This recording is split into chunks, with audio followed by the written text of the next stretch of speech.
Hello friend दोस्तों, आप सभी का स्वागत है हमारे चैनल में। और आप लोग कैसे हैं? जल्दी से आप लोग सपोर्ट करके मुझे बताइए कि आप लोग कैसे हैं दोस्तों। और मैं भी अच्छी हूँ। आप लोग कैसे हैं कमेंट करके ज़रूर बताना दोस्तों। और फ्रेंड, एक गोरखपुरिया भाभी का वीडियो देखे हैं दोस्तों, जो कि उनका वीडियो देखकर मुझे बहुत अच्छा नहीं लगा है, बहुत दुख हुआ है। जो कि कुछ दिन पहले दोस्तों आप लोग देखे होंगे कि गोरखपुरिया भाभी मतलब बहुत काफ़ी मतलब दिमाग से पहले डिस्टर्ब रहती थी। और बहुत काफ़ी मतलब जगह जगह तमाम जगहों पर गई वो।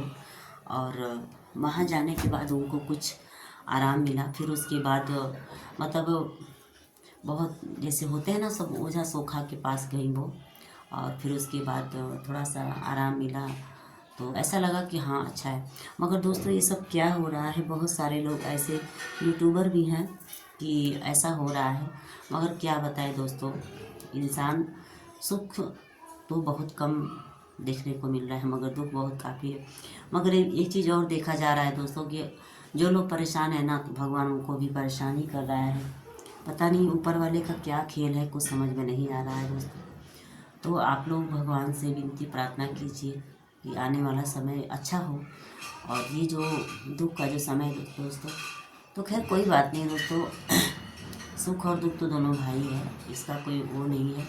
मगर दोस्तों भगवान से मेरी प्रार्थना करेंगे कि जैसे गोरखपुरिया भाभी की यानी महादेव जी के ऊपर, गोरखपुरिया भाभी उनके पति जो महादेव जी हैं, उनके ऊपर जो भी दुख संकट आया है वो दूर हो जाए। और आप लोग भी प्रार्थना कीजिए ऊपर वाले से कि वो अच्छे हो जाएं और फिर से अपने परिवार में अच्छे रहें। तो दोस्तों, जितने लोग चैनल को सब्सक्राइब नहीं किए दोस्तों, तो आप लोग चैनल को सब्सक्राइब कर लीजिए। और प्यारा प्यारा सा आप लोग कमेंट करते रहिए।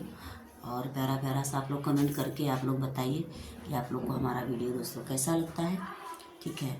और बहुत सारे लोग मतलब ऐसे होते हैं दोस्तों कि किसी का दुख नहीं समझते हैं, मगर ऐसा नहीं होना चाहिए। मगर हम किसी को समझा नहीं सकते हैं दोस्तों। अगर सकते हैं तो सिर्फ अपने आप को, और किसी को नहीं समझा सकते। तो मैं भी यही भगवान से प्रार्थना करती हूँ कि जितने भी लोग हमारे वीडियो को देख रहे हैं चैनल के माध्यम से, तो आप लोग भी स्वस्थ रहिए, मस्त रहिए। और उम्मीद करते हैं कि आप लोग जहाँ भी होंगे अच्छे होंगे, स्वस्थ होंगे, मस्त होंगे दोस्तों। तो आप लोग इस हमारे ब्लॉग में बने रहिए, वीडियो को फुल वॉच करके देखिए। सबको नमस्ते, प्रणाम, हर हर महादेव। तो दोस्तों फिर से मिलेंगे एक नई वीडियो के साथ। तब तक आप लोग मुझे दुआ दीजिए और मुझे आशीर्वाद दीजिए कि मैं अपने परिवार में हमेशा खुश रहूँ, मस्त रहूँ और सलामत रहूँ। और आप सभी के साथ और अपने परिवार के साथ जय सीताराम, हर हर महादेव।